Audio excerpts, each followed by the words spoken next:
Եկեք պատրաստենք փափուկ բուլկիներ նուրբ կաթնաշոռային միջուկով, հատապտուղներով և խրթխրթան խորիզով։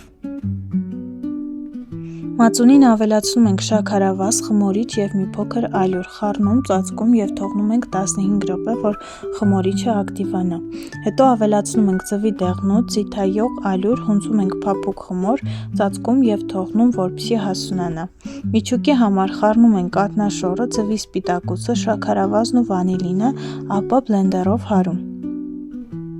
Հասունացած խմորը բաժանում ենք գնդերի, ծածկում և թողնում ևս 20 րոպե։